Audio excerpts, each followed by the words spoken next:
Nous sommes en guerre. Salut les amis, nous sommes très heureux de vous retrouver dans Médoc à Doc après cette période de confinement liée au Covid-19. Oh, c'est vrai qu'on a dû couper les liens.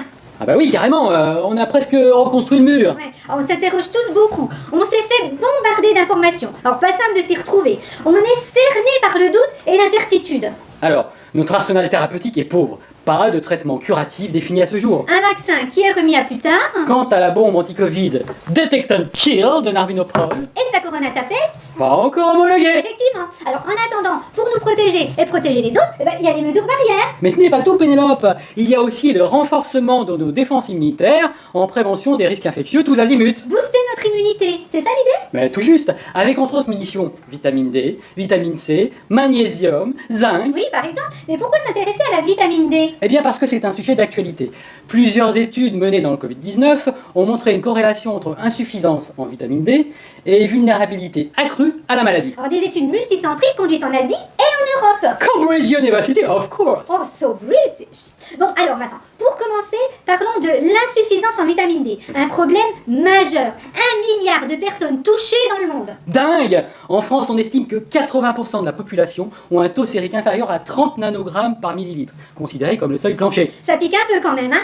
Alors, tous les groupes d'âge sont concernés, mais ça s'aggrave au-delà de 70 ans. Alors, en raison d'une moindre exposition au soleil, d'une diminution de la synthèse cutanée, D'une insuffisance des apports alimentaires, sans compter le rôle des facteurs génétiques et de la prise de certains médicaments. bon, alors c'est noté pour la carence, bon, ça nous laisse une bonne marge de progression. Alors, parlons maintenant du risque infectieux. Vitamine D et immunité, comment ça marche? Elle intervient sur 3 fronts. Alors, tout d'abord, comme barrière physique. Elle favorise l'intégrité de l'épithélium, notamment au niveau des voies respiratoires, mais pas que. Ensuite, immunité cellulaire. Oui, en stimulant des peptides antimicrobiens tels que la catélicidine, Et enfin, immunité adaptative. par activation des lymphocytes T, recrutement de certaines cellules immunitaires, mais aussi en limitant une réaction inflammatoire excessive par régulation des cytokines pro-inflammatoires. Wow, pas mal pour atténuer la tempête inflammatoire et ses conséquences. Oui, oui. Ça envoie, c'est quand même pas rien. Et c'est confirmé en clinique. Oui, alors en plus des résultats dans le Covid-19 dont on vient de parler, il y a entre autres une enquête américaine menée sur 18 000 patients qui montre de façon significative le lien entre faible niveau de vitamine D et sensibilité accrue aux infections respiratoires. Tu visualises? Ah bah oui, parfaitement.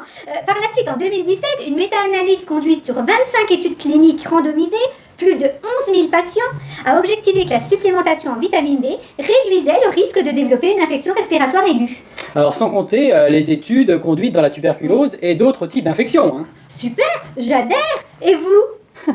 Alors en pratique, Pétronie, bon, vitamine D2 ou vitamine D3? On sait maintenant que la D3 est plus efficace pour augmenter le taux de 25-hydroxydé. Par ailleurs, il est préférable d'utiliser sa forme non hydroxylée, le cholécalciférol. Quel schéma posologique? Alors, en termes de fréquence, les très fortes doses très espacées ne sont plus recommandées. L'idéal est la prise quotidienne, sachant que le schéma mensuel est également possible afin d'optimiser l'adhésion. Oui, et on sait que les doses actuellement recommandées sont trop faibles. Alors qu'est-ce qu'on fait?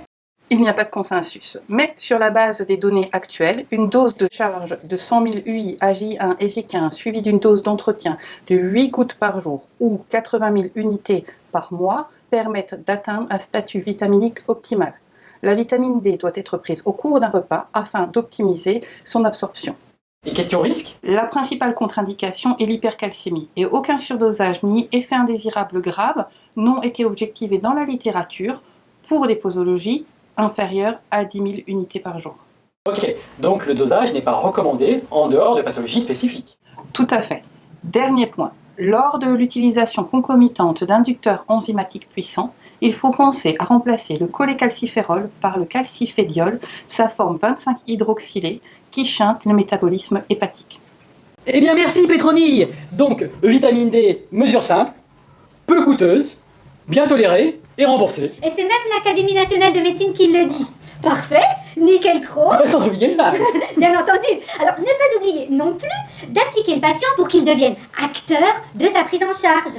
Oui, alors je verrais bien un message genre la supplémentation en vitamine D, c'est pour stimuler son immunité et c'est tout au long de l'année. Ouais, stylé. Et lui rappeler les fondamentaux de l'immunité. Importance d'un bon sommeil De la pratique d'une activité physique régulière. et d'une bonne gestion du stress. Bon, ben on vous dit à bientôt. Oh, j'en ai vu un. Mais où ça? Là. Ah oui, t'as raison. Oh, saleté de virus. Ah, je crois que je l'ai eu là, hein. Oh, c'est bien. Ouais.